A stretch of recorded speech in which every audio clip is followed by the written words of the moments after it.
لا نبي بعده وبعد. السلام عليكم ورحمة الله وبركاته. إن شاء الله إن شاء الله. ما فكرت أبو hawaasa keenya keessumaanuu ulamaa'ota keenya rakkoon jiru namni nama gorfamuun nama dinqisiisa. Namni nama gorsu yoo isa gorsan nama dhiba. Nama gorsuu dura uf gorsuun barbaachisaa jedheetiin hubadha.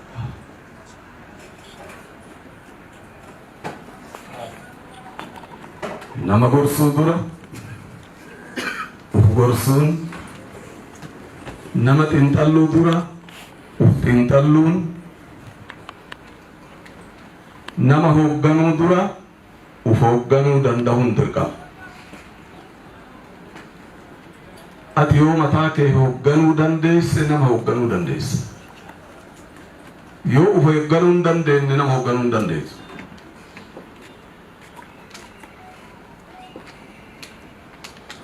Nafsiyaa kee hoogganuu dandeennan maatii kee hoogganuu dandeessa.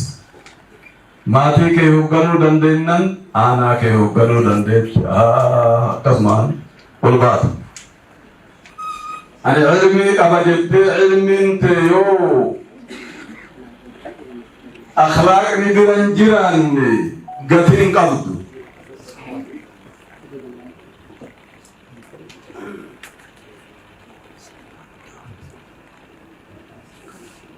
Ati ilmii qaba jettee ilmii tee amalli bira hin jiraanne taanaan gatiin hin jiru.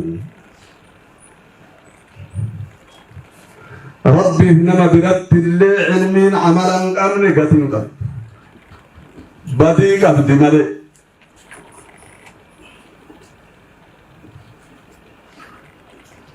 علمين أخلاق برنجران قتل قرد بديك أبدي ملي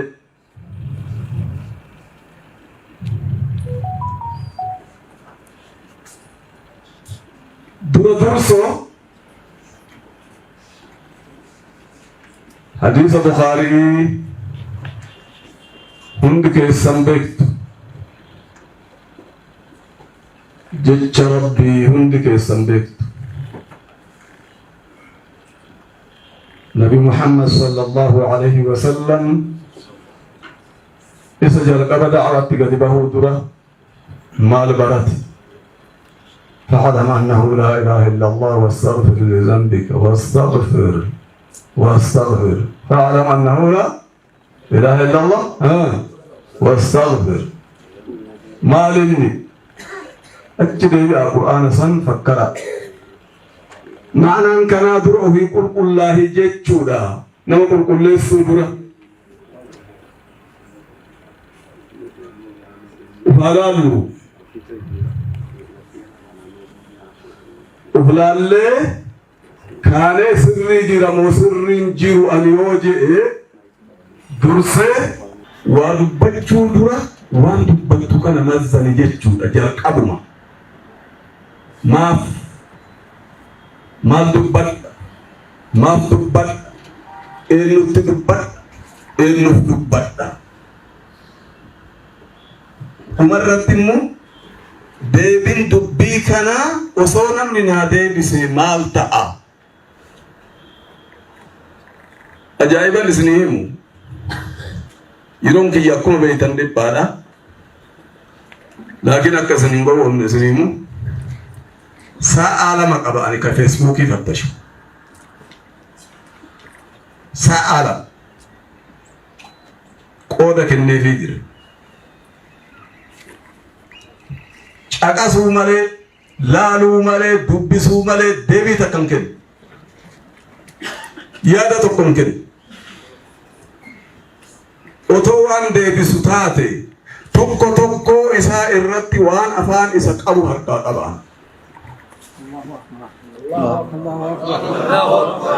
waan afaan isaatti dhoqqee dhawu harkaa qaba.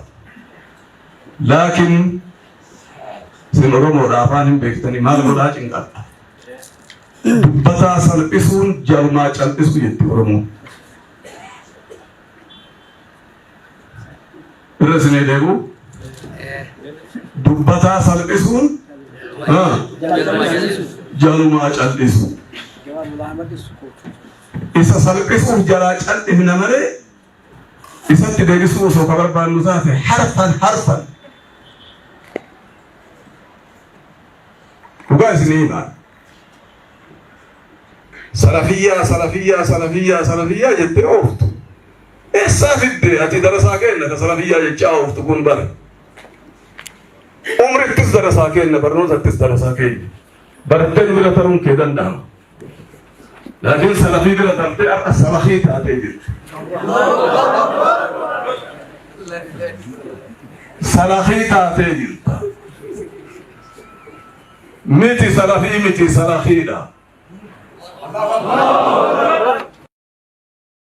Atiin diin balleessuu deemtu waan si himuu qabaan lallaafina bishaanii waan nama fudhatu seenan. Us jennee karee eessa turre sheeyri keenya sheejamaa allaree birraa hundaa'u waan gabaabduu ibsee jira bakka karee turre. Itti hidhamullee itti dhimamullee itti cinqamullee Majidun akkanatti dhufne amaanatti dhufne dhufne itti hidhamne dhufne itti cinqamne dhufne itti sanillee mata dureen nuyi maal beeksisa deebiin kennu malee hunda isii takka takkaan beeyna adabachitu sirna jedha jedhee yaada.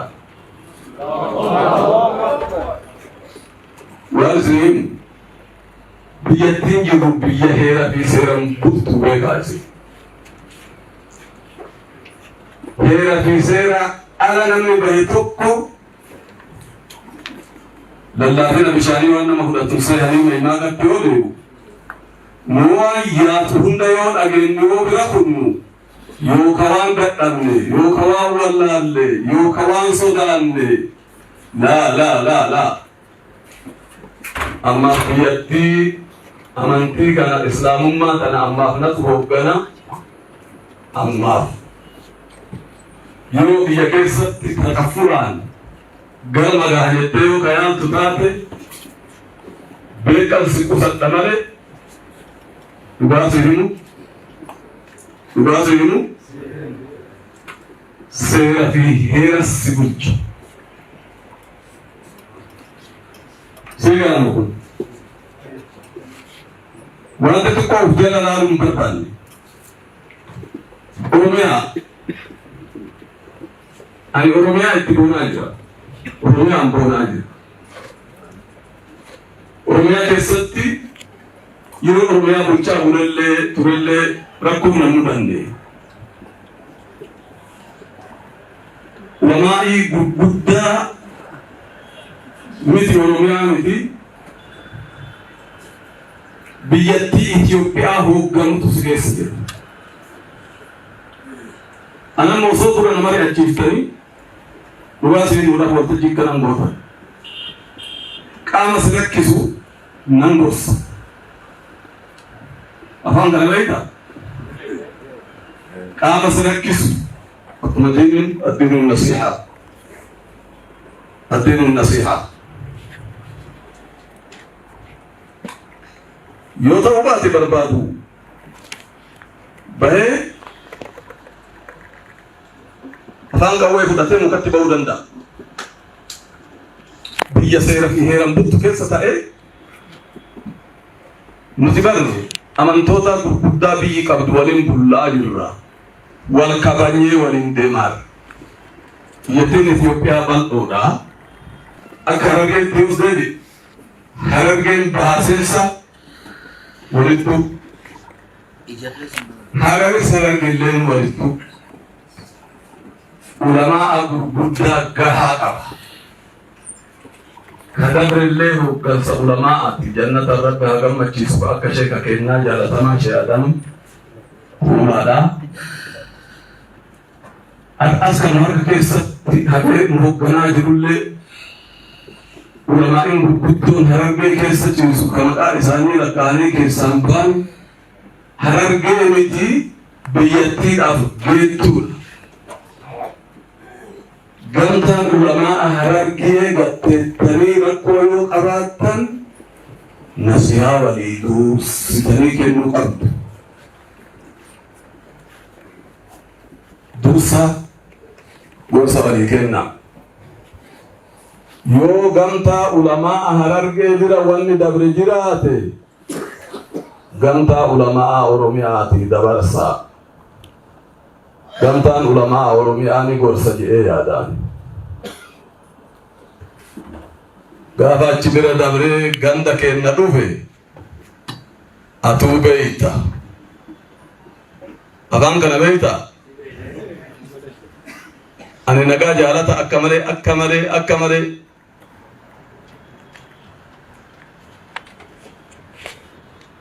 Ifama. Achi bira dabree amantaan kumuu kabajamaa wal kabajeeti ka waliin jiru. Hin kabaju taanaan amantaa namaa kabajuu dhabdi taanaan keetis hin kabajamu beeki. Kabaja abbaa ofirraa qaba jechuudha. Waa iyyaatu tana ni dhageenya tuffiidhaaf bira hunna jechuu beeki.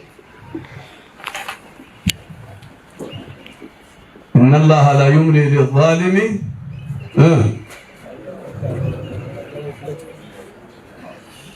itti dabalaaga.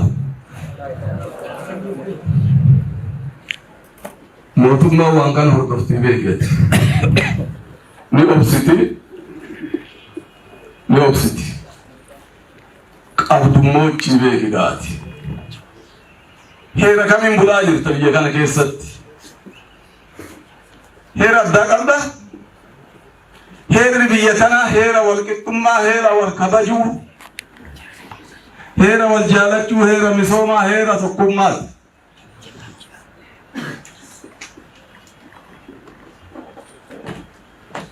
Heerri mirgi dimokiraasummaa baay'ee jira. Dimokiraasummaan yoo ati uf kabajje si kabajuu jechuu maanaa. Dabartee mirga namaatitti dabartee akkasumatti kunis dimokiraasii itti taatu naannaan ni qaanfatta. Nuti yeroo ammaa akkuma agartan majlisa tarillee beekuu dandeessu waan keessa dabartan wanni banaa goone abbaan barbaade iddoo barbaadetti akka barbaadetti halkanii guyyaa walgahii isaa akka barbaadetti oofachaa jira banaa goone akka Itoophiyaatti. Karuu laalaa jirra laalaa jirra waan bira dabarsaa wal bira qabnee laalaa jirra. Majlisa abbaan barbaade banatee bakkuma barbaadetti gattaa'ee kitaaba isaa itti diriirsaa jira. Caqasaa jirra, daawwataa jirra, jaalataa jirra. Waan biyya ijaaruu barsiifta taanan si gargaarra. Waan biyyan diiguu barsiifta taanaan barsiisuu miti mataan kee mirgan qabdu.